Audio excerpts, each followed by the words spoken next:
A great evening, my dear friends. Grateful enough to be your facilitator once again. I'm Legend Vergara Alfonso from Apalit, Pampanga. And in behalf of Beyond Books Publication, thank you so much for making yourself available and be a part of this webinar series. I am sure that you will enroll a lot of learnings coming from our ingenious speakers. Before anything else, let me hand you some of the reminders and or online house rules. Do not share the Google Meet code. Moderators will be validating the email of the participants. Use the same email address that you registered with us. If you will use a different email address, inform us immediately. Please mute your microphone during the webinar proper and turn it on during the open forum or if you have a question. Be polite, do not interrupt. If you wish to speak or have any points or motion, raise your hand. The facilitator host will recognize you and allow you to speak. Be prepared for technical difficulties. In case of technical difficulties, leave the meeting and rejoin the meeting. For participants who have friends that are interested to participate and we're not the Google Meet, we are live in our YouTube channel and Facebook page. Please subscribe and follow. And for us to start,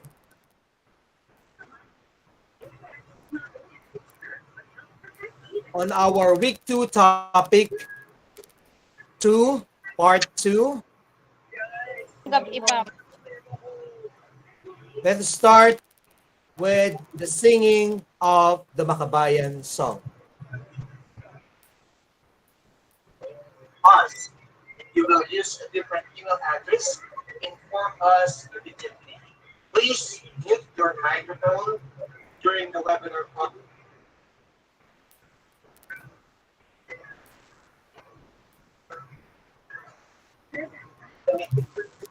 For participants who have friends,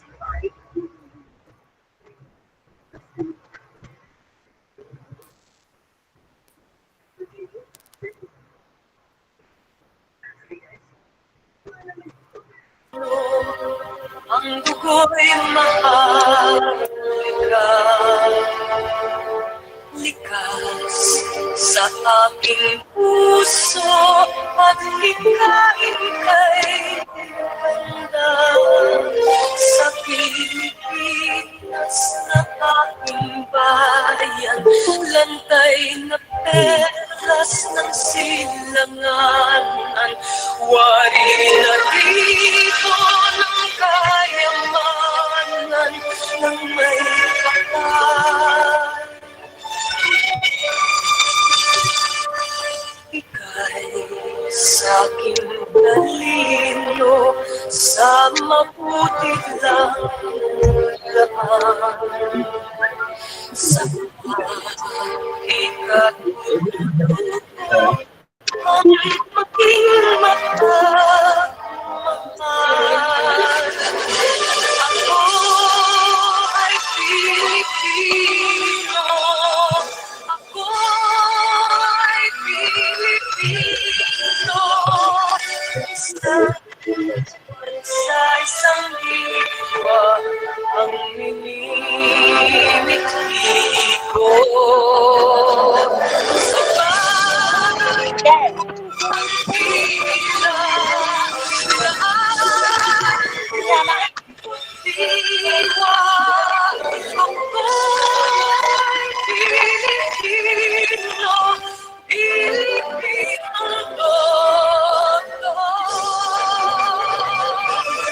Ako ay Pilipino, ako ay Pilipino, taas noon kahit kanino, ang Pilipino ay ako.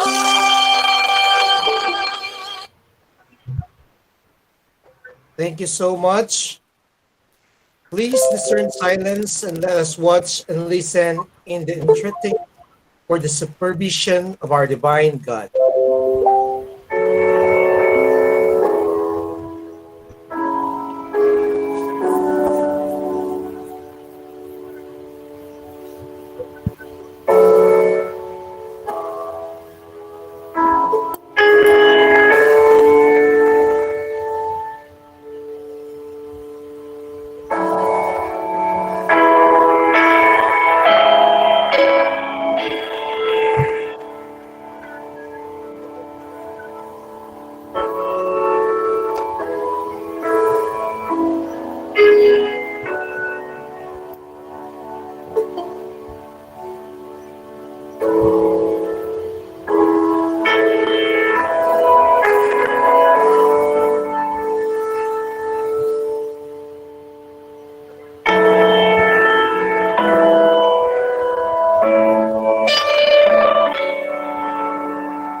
Thank you so much, and I would like to say thank you so much for Dr. Myra Flores for your assistance, and we are really having a good time with this with the presentation. Thank you so much, and of course, to convey an opening remarks to make your interest at ease, let us give our program chair a big warm round of virtual applause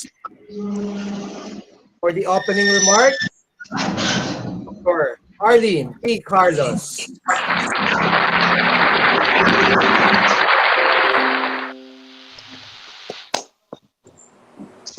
Thank you, Sir Lijan. Good evening, everyone. Welcome again to our session of 3 I's, which is inquiries, investigation, and immersion. We will have a very good speaker for tonight, and for sure, we will learn a lot from his lecture discussion. Once again, a big thanks to our technical group who support us all the way through our webinar series. Napansin ko po mapaganda ng paganda yung ating reception, including the sequence ng ating program, which in turn magiging perfect na po tayo sa ating mga facing. So congratulations po sa technical working group ng Beyond Books Publication. Please bear with us, viewers, and we will share more learnings to our dear students and research teachers. Marami na rin po tayong napupuntahan o nare-reach out na mga ibang lugar katulad ng Pangasinan State University from Bayambang Campus. Another is from Santa Rosa, Laguna and Camarines Sur at all the way po sa Ilocos Norte. Naimbag nga rabiyo amin apo dita Ilocos. Sana agbuya kayo agingga na malpas iti series namin ng 3 I's. For sure matututo po kayo. And for that, this is Ma'am A from B.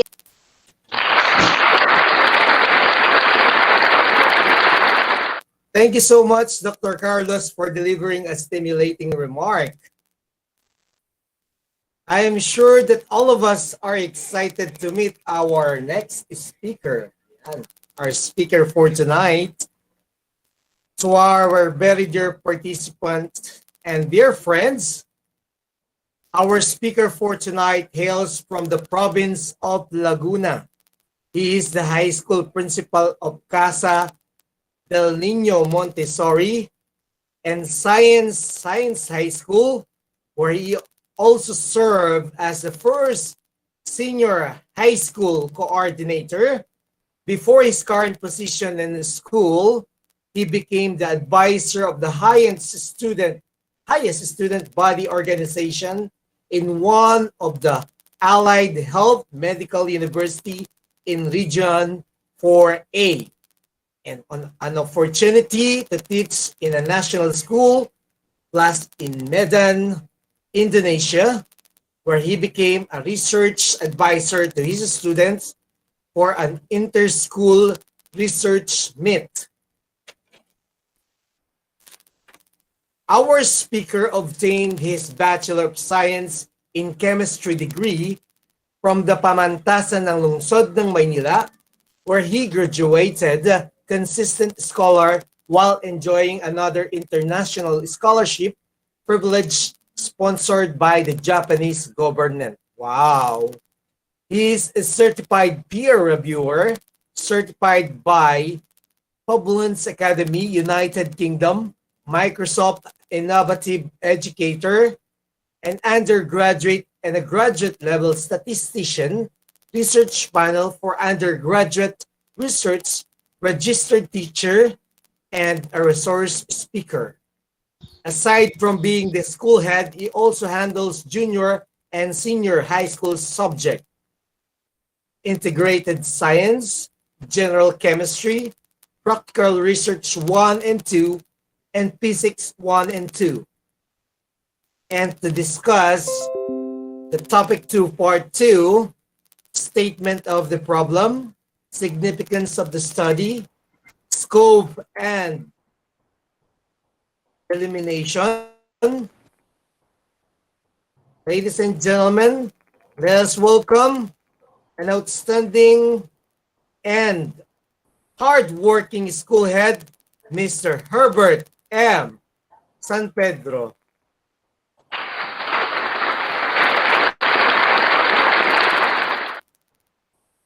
Good evening, everyone. I am very honored to be part of this endeavor, and this is not possible without the help of the CEO of Beyond Books Publishing, Sir Doy. So thank you, sir. Of course, to the 3I's team, thank you for giving extra efforts and time to make every scheduled event possible. Now, for those who are here in the session and listen to my simple discussion, thank you very much also for spending your most precious time with us tonight. Okay, so I don't want to keep everyone waiting, so let us proceed. May I present now the topic with you? Sir LJ, may I?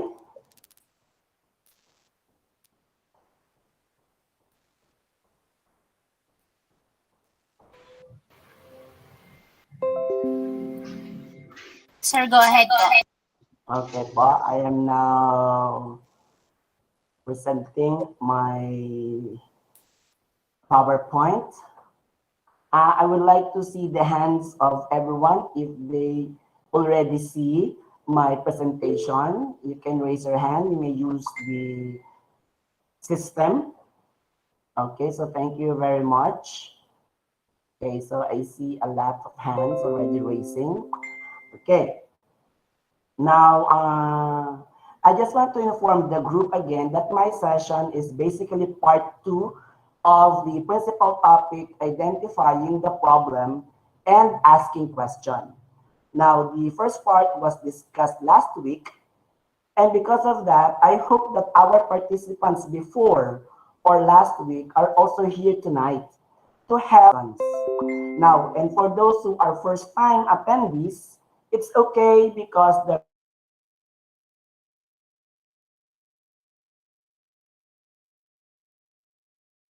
YouTube channel or in Facebook account of Beyond Books Publishing. Likewise, this session of mine, after which you will also view it there. Okay. For the benefit of the new attendees, let me share to you briefly the topics which were discussed last time.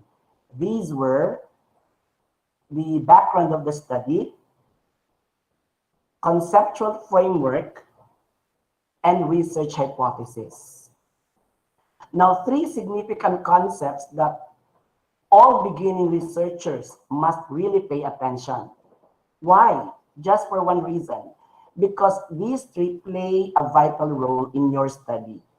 They serve as the foundation of your work, aside from the topics that I will discuss tonight, which I hope I could shed light on.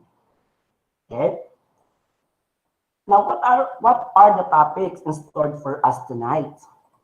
Number one, that is the statement of the problem. Number two is scope and delimitation of the study. Three, significance of the study.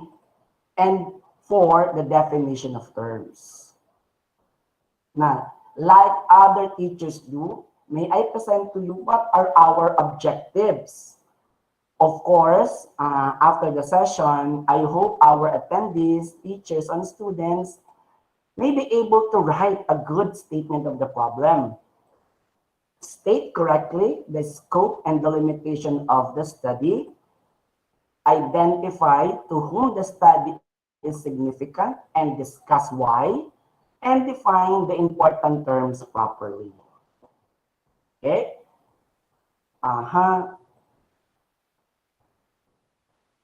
Okay, let's have first our statement of the problem.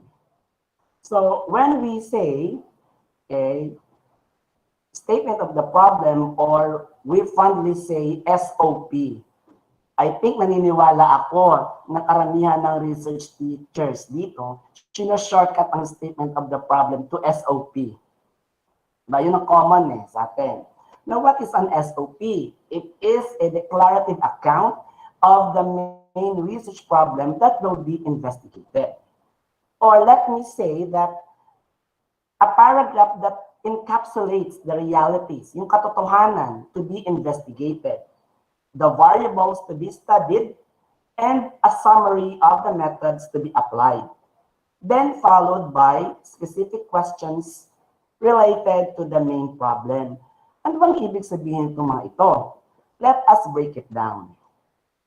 So number one, SOP must be a very clear statement of your problem. Ano ibig sabihin pa rin natin ng clear statement of your problem?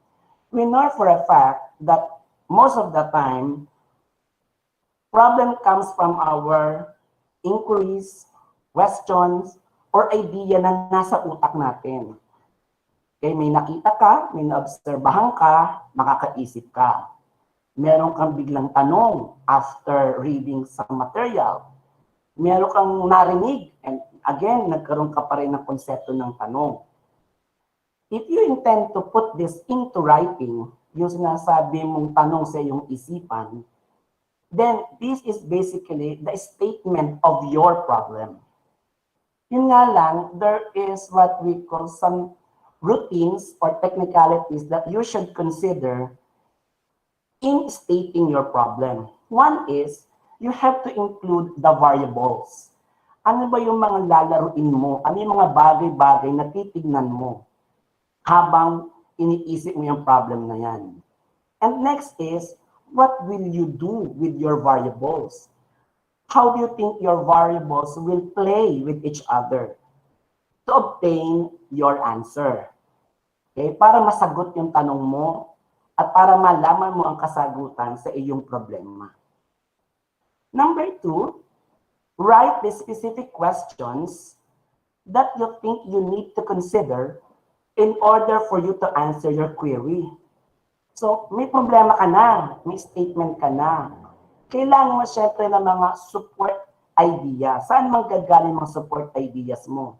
Yan yung mga specific questions. Kumbaga, ang specific questions ay breakdown ng iyong statement of the problem. Now, let me say that I know every one of you here is familiar with the MELC. In the MELC, you have there the learning competencies. So, malinaw yon. The learning competencies will be what we call your goal. Yan ang goal ng mga teachers. And let me say that this goal is your SOP, the statement of the problem. Paano mo aabutin yung goal na yon? Paano mo siya sasagutin yung goal na yon? you need to provide what? Your learning objectives.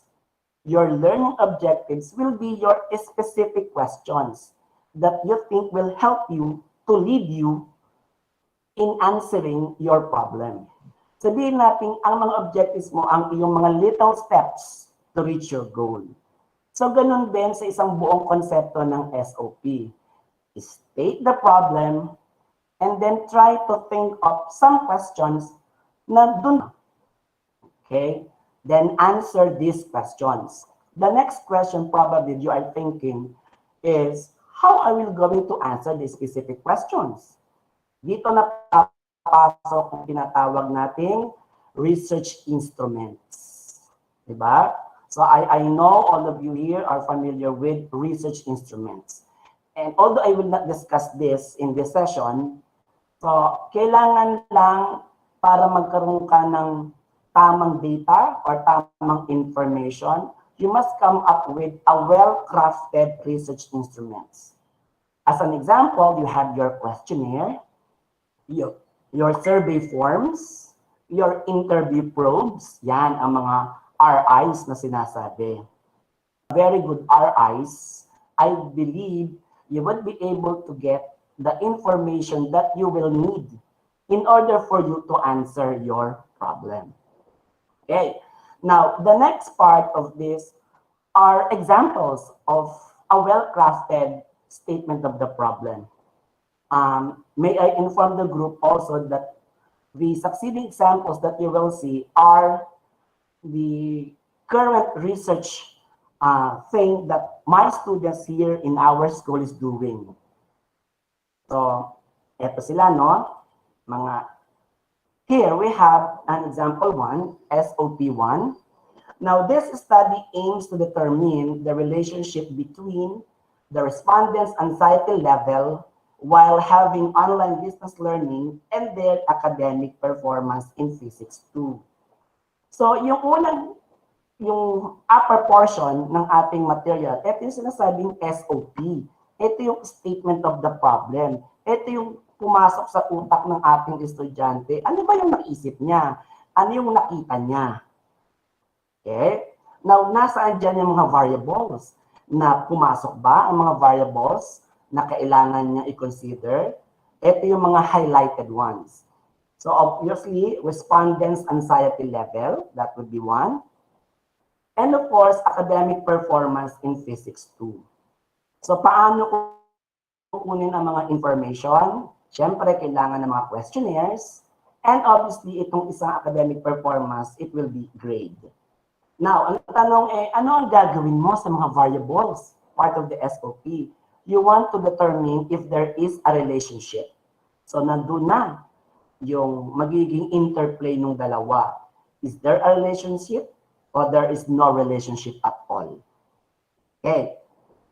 Now, what are the specific questions posted by the researchers?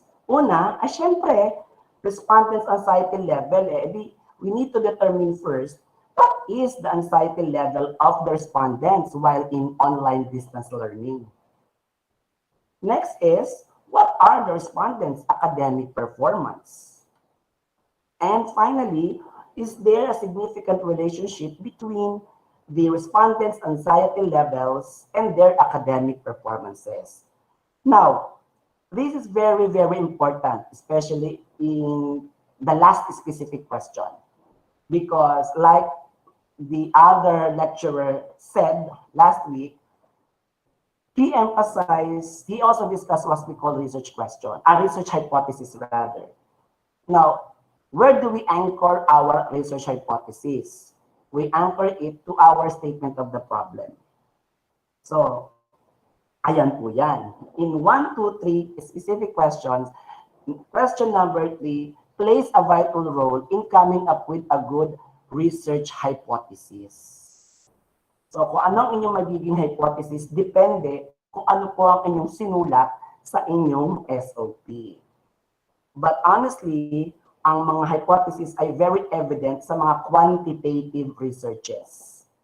Okay, yung mga may involvement ng numbers, ng data, yan. Very evident yan sa mga quantitative researches. That's why if you intend to do a quantitative research, it is expected from you that you will going to have a research hypothesis.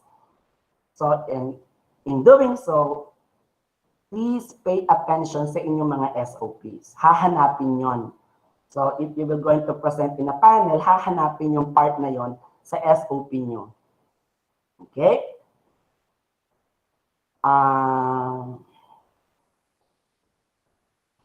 Clear pa po ba? Naririnig pa po ba ako? Naririnig pa ba ako? Yes, sir.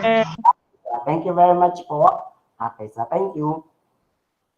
Now, here is again another example. Okay, example number 2. The study aims to determine the difference in the level of awareness of the respondents on the proper type and usage of personal protective equipment or PPE. Among the following age groups: teens, young adults, middle-aged adults, and elders. Again, very obvious and very clear yung pagkaka-state ng kanyang problema. May diferensya ba ang pagkakaalam ng mga taong ito pagdating sa proper type and usage of personal protective equipment? So, naka-stipulate naman sa ating SOP, di ba? You have the variables, the proper type and usage of PPE. You have, again, another variable, the age groups. And you have the level of awareness. So what will you do with these three? So you want to determine if there is a difference. So yun ang kanilang magiging interplay.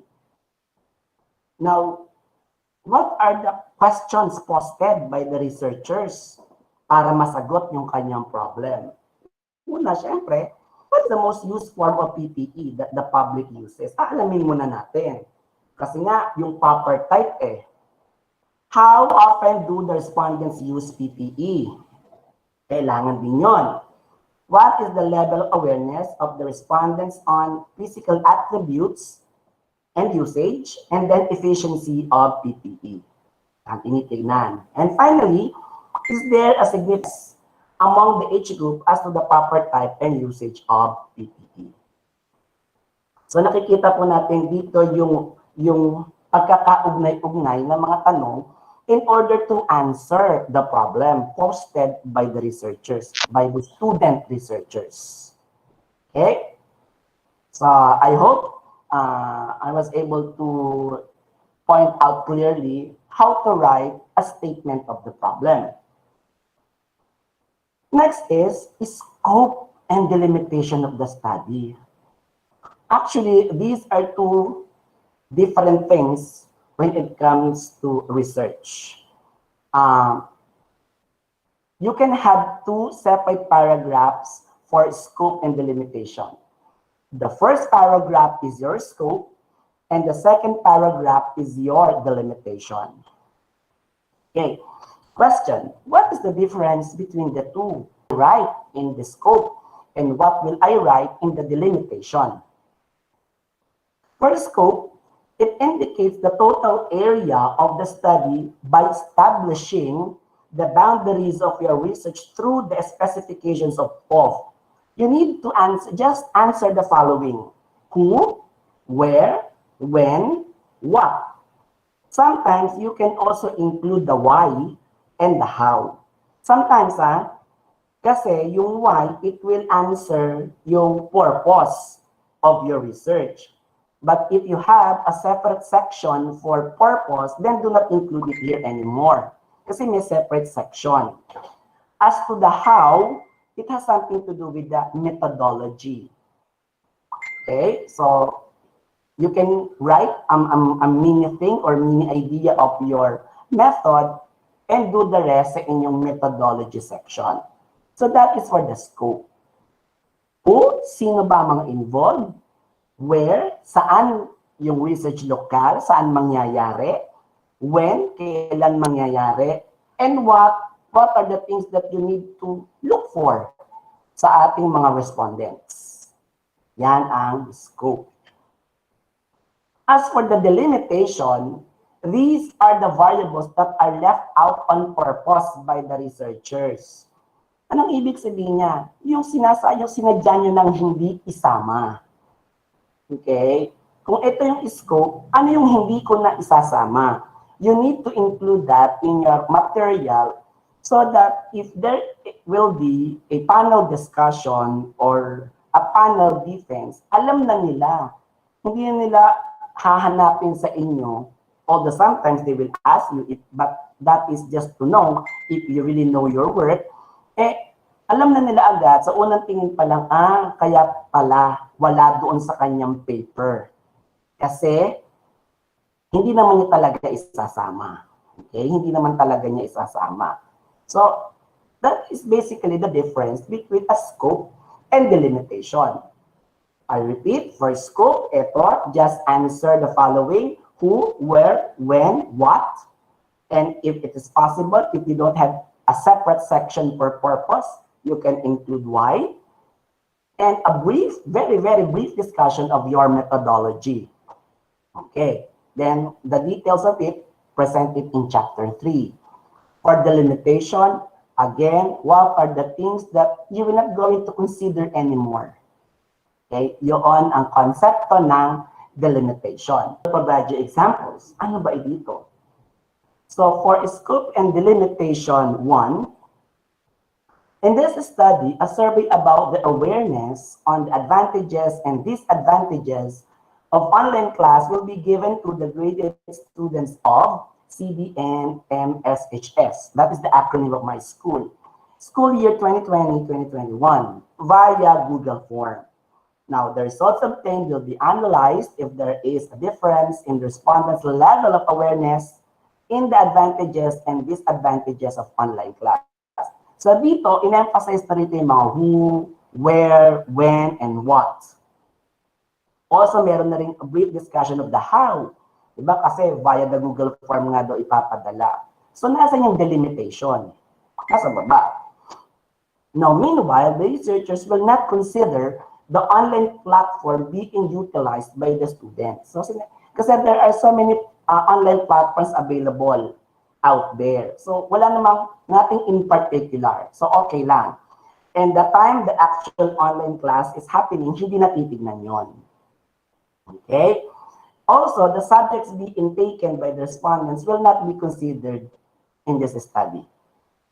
So pag nagtanong sa panel ng anong subject ang tinignan mo, so more or less, pwede mo na sabihin, Ma'am, I did not consider what particular subject. Ang concept ko lang kasi is something to do with advantages and disadvantages and if our students are aware of it. So yun lang ang concept ko.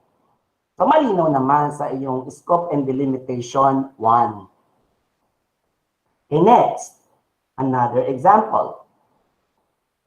So example number 2, this research will determine the usability of the designed deception detection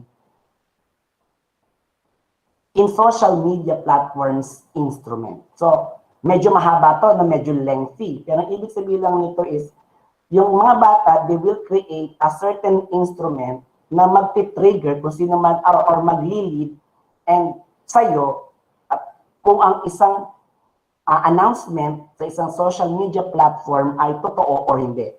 Fake news or not. Yun ang goal nito. Now, the instrument will be utilized by the students from the senior high school and teachers of second semester school year 2020-2021. In addition, another instrument will be given to the same respondents to measure their level of perception about the design deception detection instrument. So, ayan ang ating scope. What will be its delimitation? However, the study is limited only to several social media platforms that allow posting of advertisements. So, doon naman ang kinonsider niya.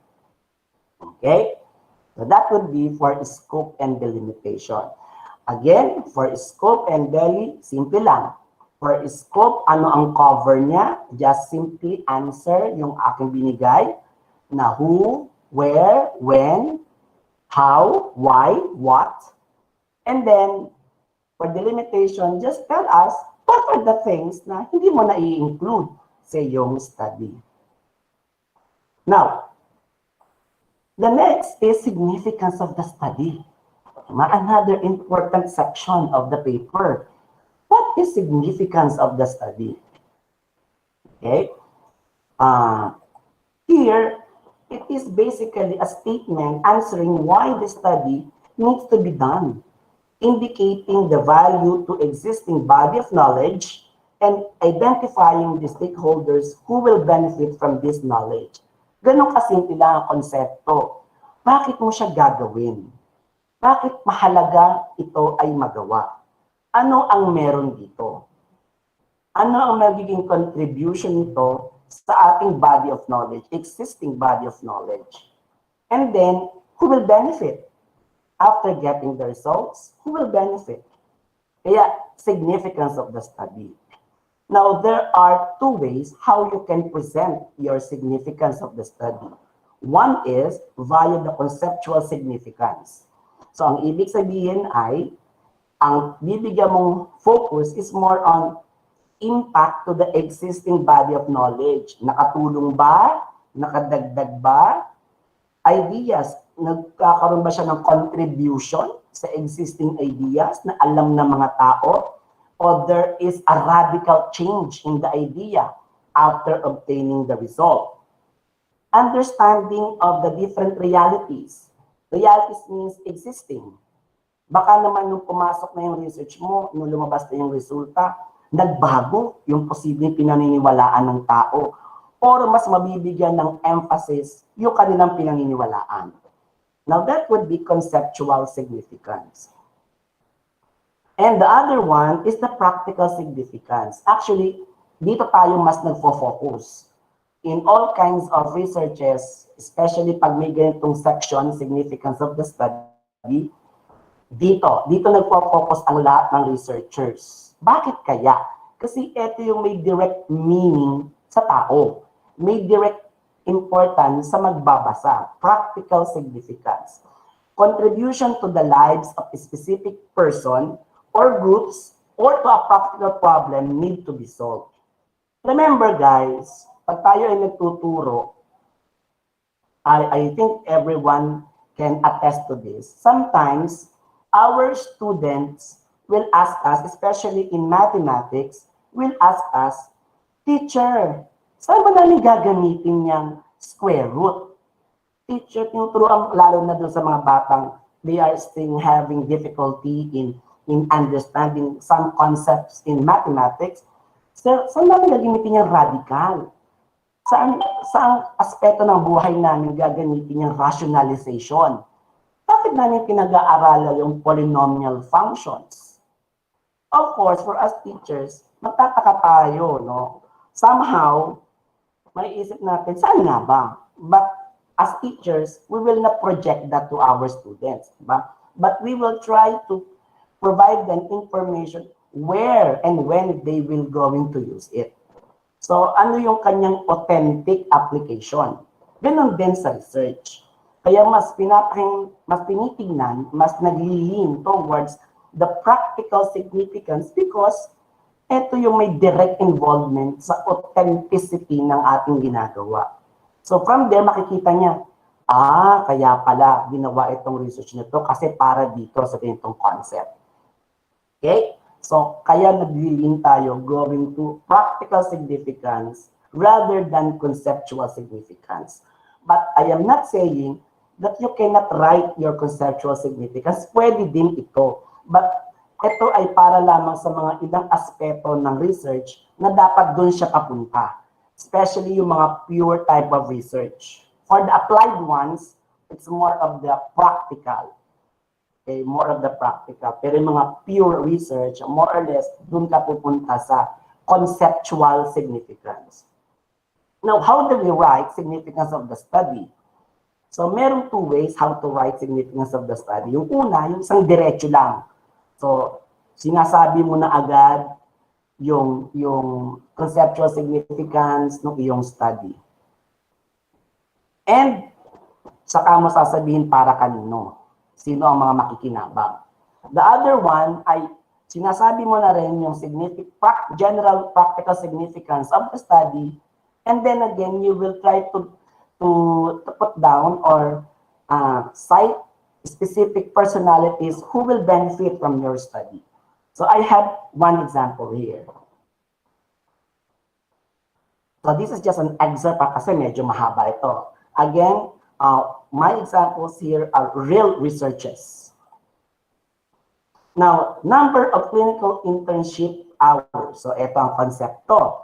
A determinant of students' effectiveness and skills acquisition in the hospital area of ABC college students. I intended to change the name of the school. Now, paano niya pinasok yung significance of the study? So here, ang focus niya is more of the practical. Now, the result of the study will be of great benefit to the following. So ito yung mga nilista niya na mga tao. Again, this is just an excerpt.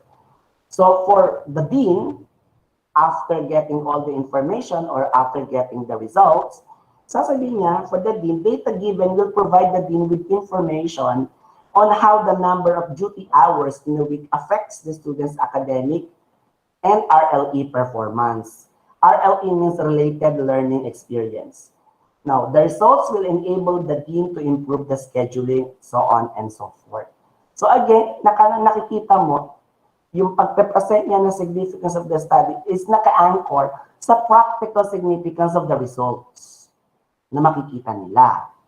Next, for the clinical instructors, the results of the study will help the clinical instructors evaluate the quality of care that most likely they will going to give in the future. And for the students, ito naman ang kanilang mga sinabi. Again, this presentation is just an excerpt of the whole section of the study. Okay, so again, in writing the significance of the study, focus, tanungin mo muna ang sarili mo, bakit ko gagawin, ano ang meron, sino ang makikinabang. At kapag na-identify mo na kung sino ang makikinabang, tanungin mo lang ang sarili mo, paano sila makikinabang sa resulta ko. Then write your material.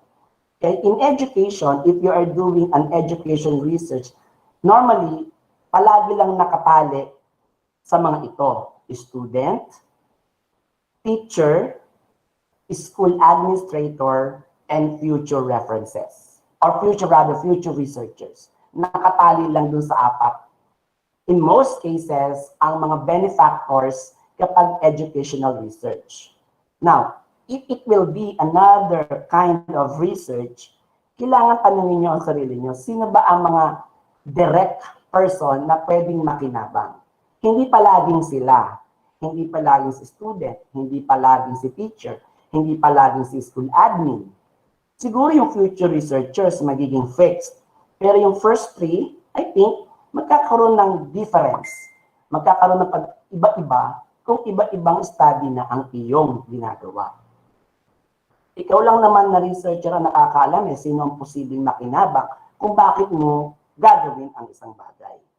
Kung bakit mo gustong sagutin ang problema na yon, ikaw lang naman talaga ang nakakaalam. Okay, next is another critical part of writing your paper. The definition of terms. No? Now, in this section, you are to present only the words or phrases which are very important. Okay, actually, in most cases, especially in high school researches, students write all the words that they find new. Diba? Pag nagpasa sa inyo ang estudyante nyo, wow, parang gumagawa ng mini dictionary. Kasi ang dami-daming nakasulat. No? Dami-daming nakasulat. Hindi, di ba? Alam na natin, only the important ones. And if I will tell you what are the important ones, normally naglalaro lang naman yan saan? Sa variables in your study, technical terminologies, non-technical words, but it will be used throughout the paper because of its relevance to the topic. Ganun lang, di ba? Hindi naman ito pahabaan. No? Technically, hindi naman ito pahabaan. Another tip that I can give, if you want to determine what particular term your student may define, tignan po natin yung ating working title. Nasa working title kasi yung mga important words. So, tingnan natin doon. Ano ba yung mga important words na nandun sa title, ipasok na natin sa ating definition of terms. And if you think there are still some terms or words left behind, pero wala sa title, pero gamit na gamit all throughout the research material, and then include it. The next question is, how will you going to define it? So definition, universal meaning, that is attributed to a word or group of words and understood by many people. Sometimes, may mga terminologies tayong ginagamit, but we cannot afford to change its original meaning. Okay? So, wala tayong choice. We have to define it via the conceptual definition.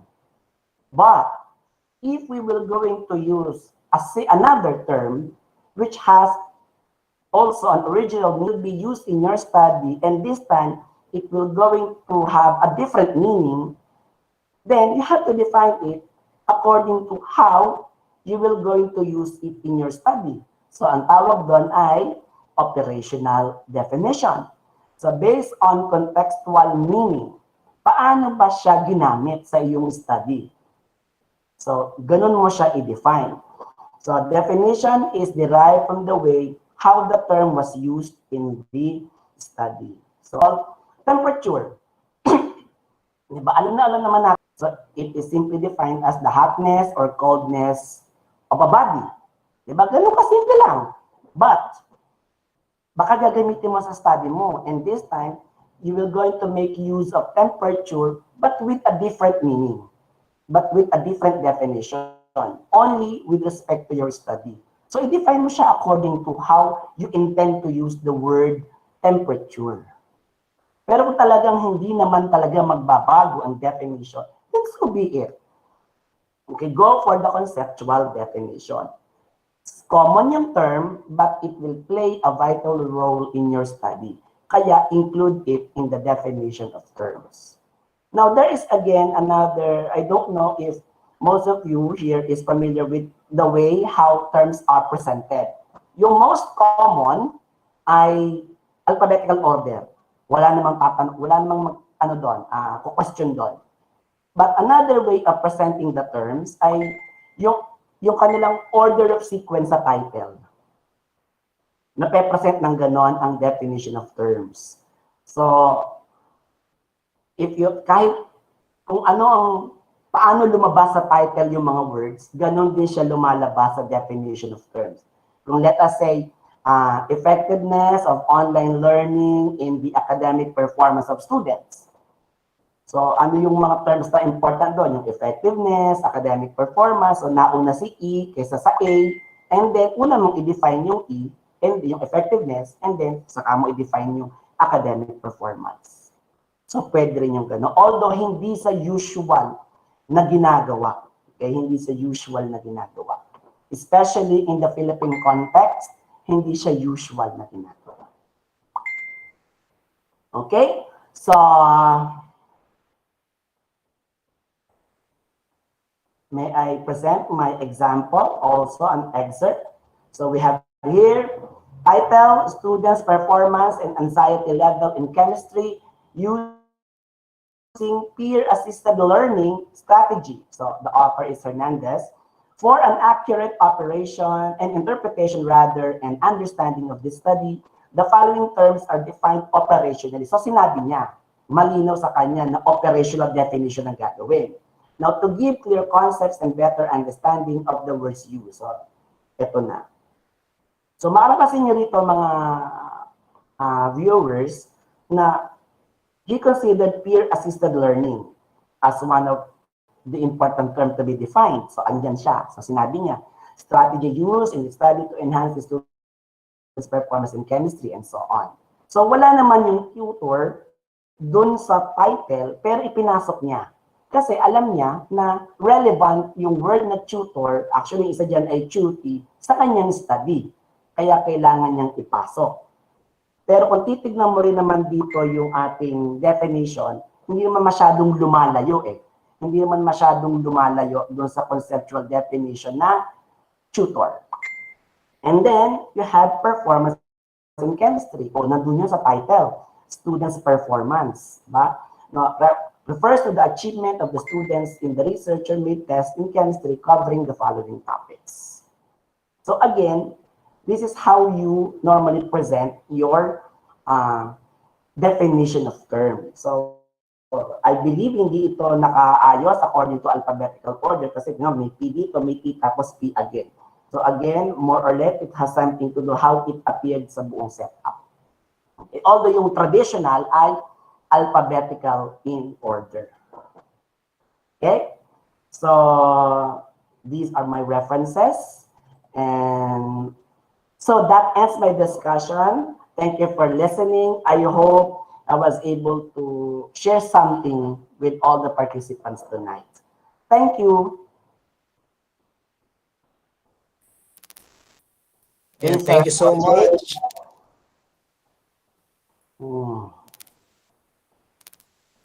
Okay. I know. So Thank you so much, sir. Yes, sir. I'd like to magpe-present na po ako, sir. Thank you so much, Mr. Herbert M. San Pedro. I'm sure that all our participants and even I have learned a lot po. Marami po tayong natutunan, Doc. I'm sure, ayan. As you can see on our comments sa chat box natin po, ang daming natuto. They've learned a lot. Yan, nakaka-overwhelm po yung mga ganyan, no? They are saying, thank you so much, sir. Research teachers will be like, Sir Herbert, I think there are a lot of students who will love research and not be afraid of this subject. Yan. So, napakaganda po ng mga feedback namin. I'm very proud of my students kasi all the examples, especially the first 4 examples that I presented, ito po ay gawa talaga nila. Research in progress, actually. Nakita niyo naman po na well discussed coming from our ingenious speaker, Mr. Herbert. Talagang napakasarap makinig, no? The statement of the problem, significance of the study, scope and delimitation, and the definition of terms, talagang maigi po ang pagkakasabi. Doc, Sir Herbert, I think pa-off na po ng ating presentation so that I can Thank you. Have mine. Thank you so much. Palakpan. Alam nyo, he deserves a big, warm, yan, virtual applause para kay Dr. Herbert. Yan.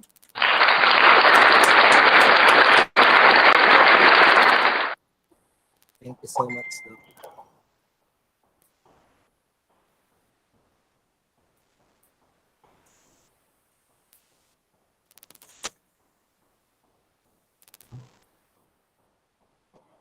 Our speaker,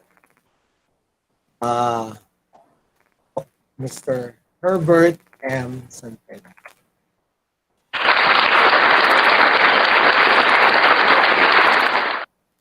And now, of course, hindi mabubuo yung natin, hindi mabubuo yung ating webinar series, of course, without these napakagaling and inspiring dear friends, all our participants on this webinar series. I hand to you, Dr. Leonilo B. Capulso, the president of Beyond Books Publication.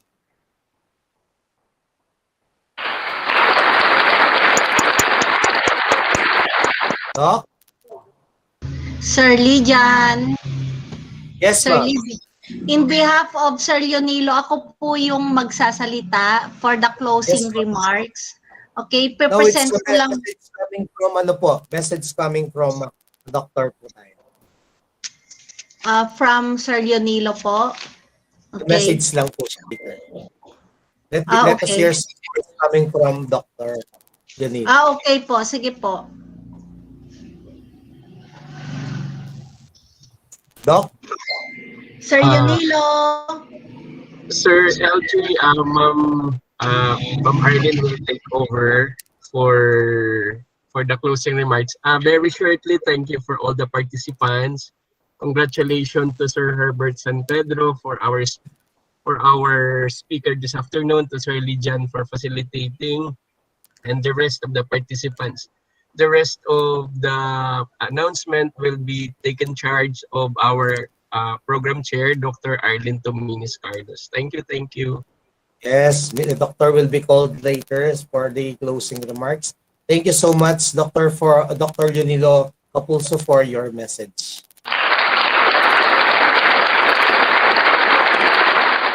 And now, the next part. Sir Herbert, ayan. Yes, sir. Questions coming from our participants. To our dear participants, if you want to ask questions or if you want to have a more clear understanding about the discussion of Sir Herbert, you're free to ask your question. Kung pwede pong i-unmute yung microphone or you will send your question sa ating chat box. Thank you so much. Yan, let us check kung meron tayong question. And I'm sure Mr. Herbert and Pedro can answer the question. Yes, sir. Kasi nakikita ko rin naman, sir, dito sa portal, in my portal. Nakikita ko rin if there will be questions which will be posted. Gusto pong magtanong. Parang talagang malinaw yung discussion ni Sir Herbert.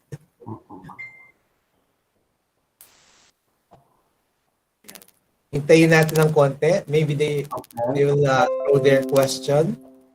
Yan. To all our participants. Anyway, you know, I'm so happy and congratulations to the team, Beyond Books Publication and the team headed by Dr. Leonino Capulso. Nakita ko we already have 98 participants. That's only for the Google Meet, ha? At hindi pa yung, wala pa po yung nasa Facebook and YouTube. Ayan.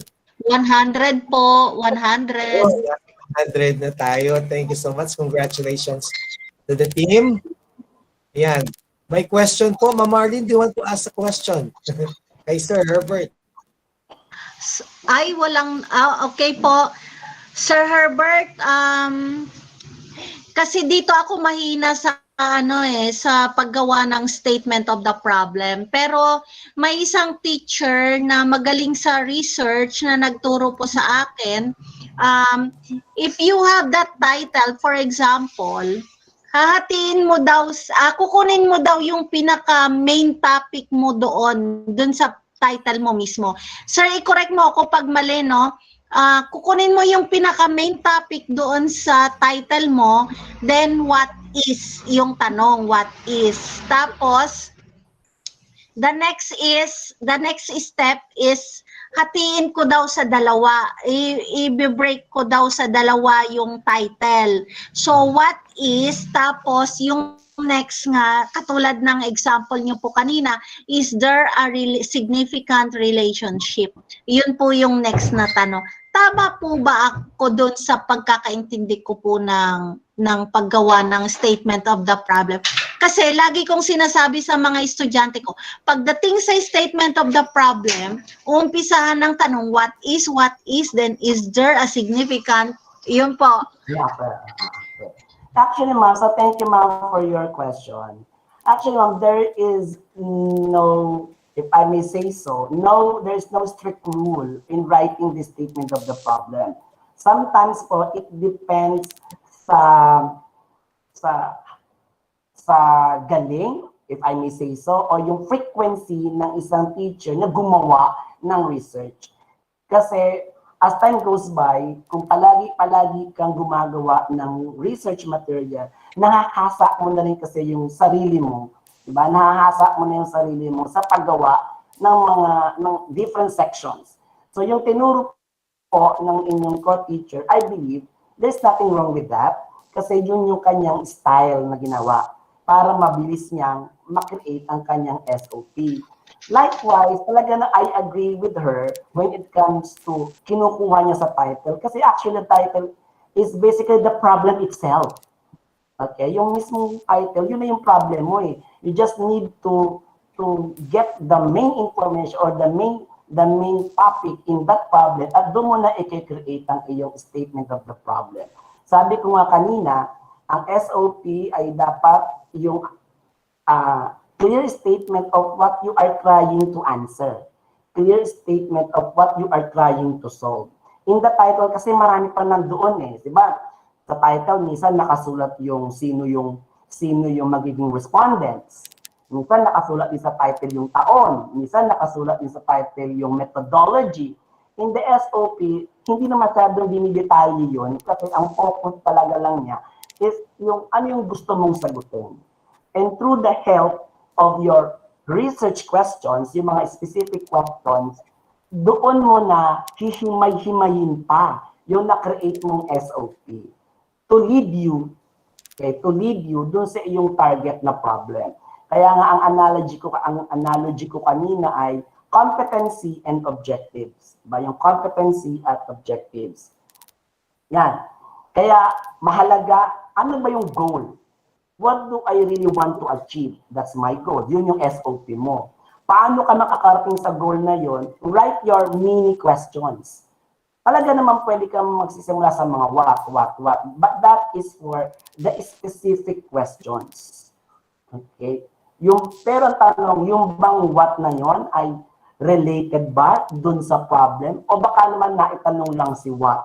Pero kung i-analyze mo in particular, ay hindi naman talaga siya. Wala siyang bearing dun sa mismong problem. Okay? Kaya nga minsan sinasabi rin natin na hindi lahat ng bagay ay tinatanong sa respondents. So titignan mo muna, ano ba yung may bearing? Ano yung may meaning? Ano yung mahalaga? Yun lang talaga yung dapat itanong sa kanya. Okay, yun lang yung dapat nalalabas. Now, sabi ni Sir Kabade, Ma'am, okay po ba yung aking response sa yung tanong, Ma'am Arlene? So, gano'n. Thank you po, sir. Pero sa paggawa po namin ng research, na-i-jibe naman po ng mga estudyante yung mga tanong na ganun po. So, umaakma naman po yung mga tanong nila. Maraming salamat, Sir Herbert. Actually, ma'am, yun po talaga mahalaga. Yun talagang mahalaga. Umakma. Pero minsan, ma'am, may tanong na akma, pero malaki pa ba ang kanyang significance doon sa mismong problem? Baka naman waste of time na lang para tanong pa. Okay. Thank you so much, Sir Herbert. Alam niyo po, may question pa po tayo, Sir Herbert. This is the question. Ayan, babasahin ko. Coming from Romark Jardiel. Anyway, is it necessary to have a related literature or any citation in constructing a statement of the problem? Meron pang kasunod dyan mamaya, Doc. Answerin muna natin kay Romark. Kailangan lagyan daw ba ng related literature ang isang statement of the problem? Yes. Kung papasok mo yung related literature sa problem, kasi di ba, ang related literature is somewhat support material sa iyong tinatarget. Place mo yung literature doon kung saan siya proper na ipi-place. So, nandun siya sa section 2 of our concept or doon mismo sa introduction. Kasi sa introduction, we can put in, we can put in related literatures, especially if we are dealing with yung IMRAD format na wala kang choice kundi doon talaga ilalagay sa introduction ang mga literatures. Kung ang isang research material ay binibikitan ng related literature, somehow, this is probably what your institution has agreed upon. Kasi again, yung format kasi ng research writing ay minsan depende din sa mga institution. Although there is a generic format for everyone, pero alam mo yung sinasabi nga, to make it different, let us do it this way. Let us present it this way. So kung gano'n yung contextualization nila ng pagsusulat ng SOP na dinidikitan ng RL, for me, it's fine. But it's not, I am not used to that because there is this separate section really for related literatures or studies. Okay? Yeah. I hope nasagot yung tanong ni Sir Romark Jardiel. I'm sure with that kasi magaling sa research si Sir Herbert. Anyway, another question po coming from Johnny Kabage. Yan. In statement of the problem, Is it a general or a specific question? Statement of the problem, basically, this is really general. Yung specific questions, ay nandun na talaga siya sa mga research questions that follows. So talagang Ayan. general lang talaga siya. Yun yung idea talaga. Yun yung gusto mong kasagutin.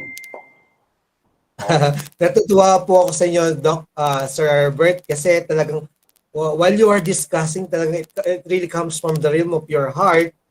And now, another question po, coming from, is this 6? Lorelie Navares.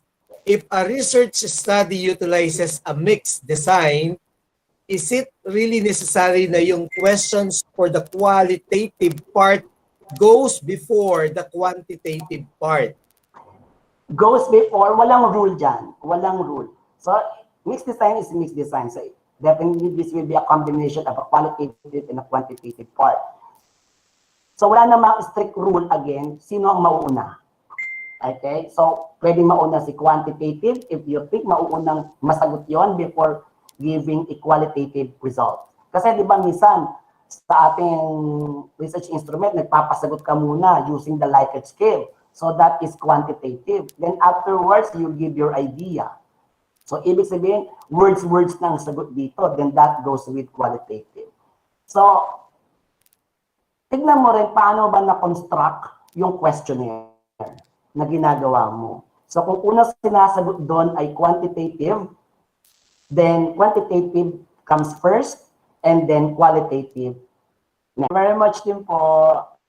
Nice to God bless you, bye. Probably, I will have again may another session sa kabilang group naman. Ka na, Sir Herbert. Ako, di naman po. Marlene, Pwede lang. ito pa tayo nagpa-picture, meron pa tayong 53.